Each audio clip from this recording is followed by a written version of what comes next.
I'm buttoning up the front end refresh. I'll just do a little quick walkthrough of everything that I've done here. These are the things that I've upgraded, and then I'll go through some of the things that were upgraded in the past.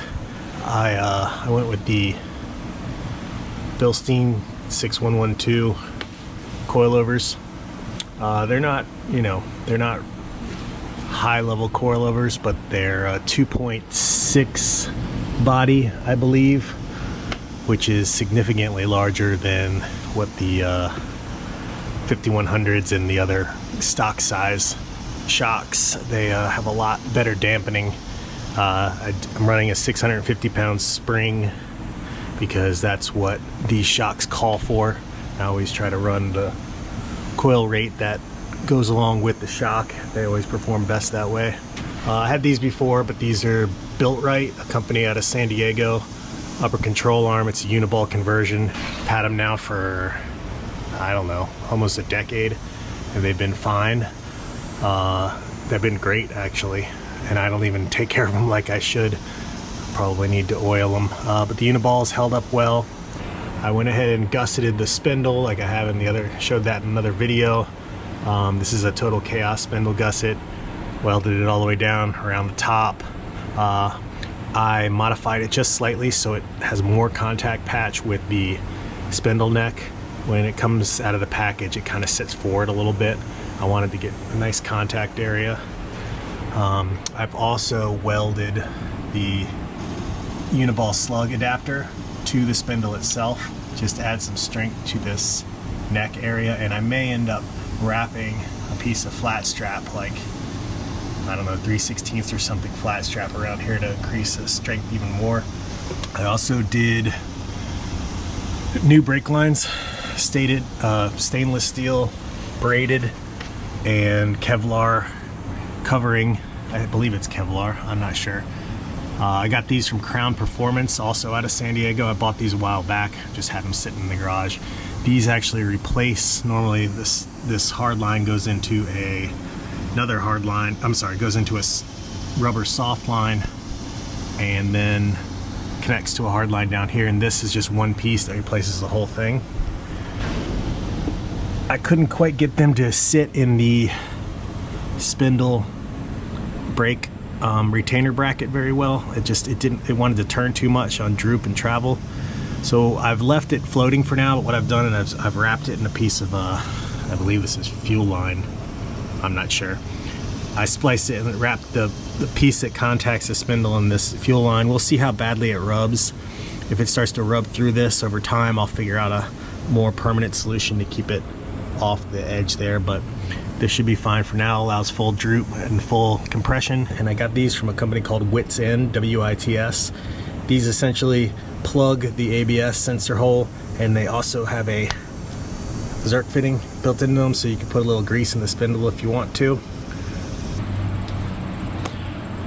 I added these ARC, company called ARC, A-R-K. So you can see that there.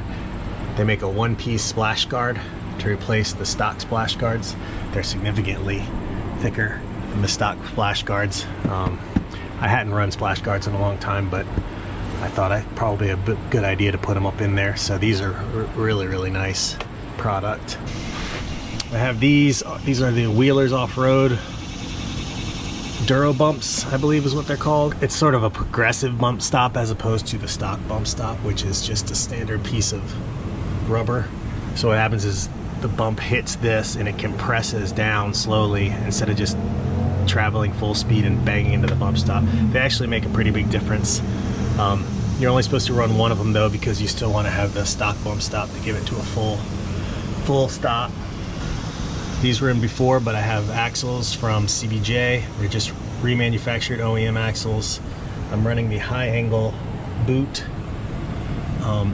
at the differential side just to help with wearing it through, but it's just not a whole lot you can do. Once you lift these trucks, those boots wear through over time. I had these before, but I'm running the Total Chaos polyurethane bushings on the steering rack. These replace the stock rubber bushings. These actually tightened up the steering noticeably. I was kind of surprised. Another thing I did when I had this pulled apart was I gusseted the mounts here. Probably not gonna be able to see that very well, but I added gussets around the steering mount here just to make it stronger, and I welded it all the way around.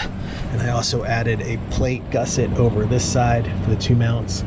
Over time, these steering mounts are known for cracking this cross member, especially with larger tires. So I went ahead and did that while I had everything apart. Hopefully it should keep that from happening. The brakes are the 14WA caliper.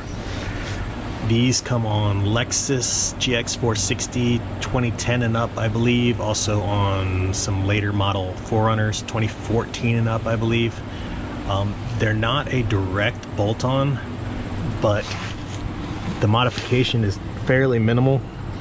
You have to machine the mounting point down a little bit to get them to sit perfectly centered on the rotor, but they're a pretty significant upgrade from the stock Tundra brakes. There are a couple guys out there that do them. One is out of Utah and one is out of South Carolina. If I can, I'll figure out a way to link them in the description if you want to get in touch with them, or just comment and I'll tell you how to get in touch with them. But it's a pretty significant upgrade over stock.